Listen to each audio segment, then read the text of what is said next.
आज आपण करणार आहोत आलू पराठा। प्लेटमध्ये 1 कप गव्हाचं पीठ, अर्धा कप मैदा आणि चवीनुसार मीठ ॲड करूया। 1 टीस्पून तूप टाकूया। पिठाला व्यवस्थित तूप लावून घेऊया। तुम्ही फक्त गव्हाचं पीठ वापरू शकता, पण मैदा मिक्स केल्याने पराठा फाटत नाही। आता थोडं पाणी टाकून पीठ मळून घेऊया। कणिक ना जास्त घट्ट ना जास्त सैल मळायची आहे। ह्याप्रमाणे मळून घेऊया। कणिक मळून झाली आहे। 15 मिनिटे झाकून ठेवूया। तोपर्यंत स्टफिंग तयार करूया। बोलमध्ये 3 मोठे बटाटे वाफेवर उकडून किसलेले आहेत।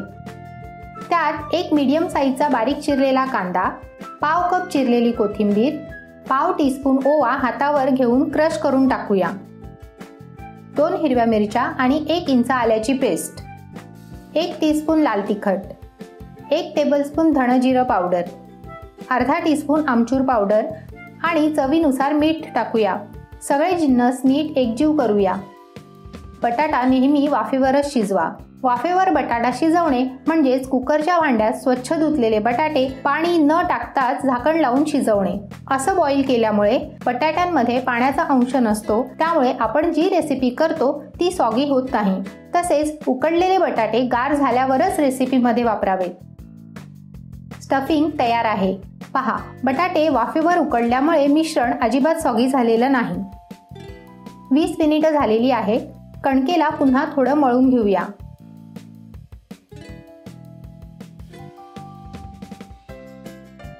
पराठा रोल करण्यासाठी मी तांदळाचं पीठ वापरलेलं आहे। ह्याने पराठा न चिकटता भरभर लाटता येतो।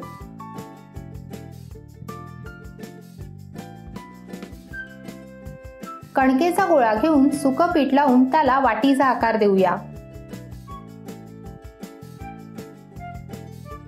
आता त्यात स्टफिंग भरूया। ह्याप्रमाणे बंद करूया।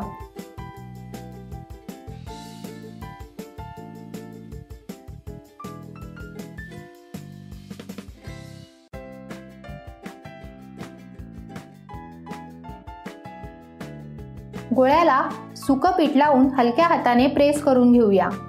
ह्याने स्टफिंग सगळीकडे सारखी पसरेल। हलक्या हाताने पराठा लाटून घेऊया।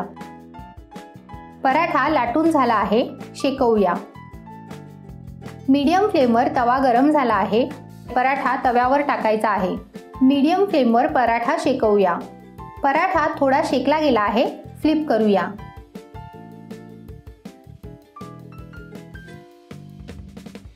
तूप लावूया।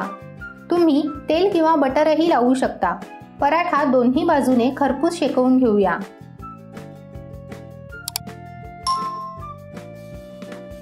तुम्हाला जर ही रेसिपी आवडली असेल तर व्हिडिओला लाईक, शेअर आणि चॅनलला सबस्क्राईब जरूर करा। आलू पराठा रेडी आहे।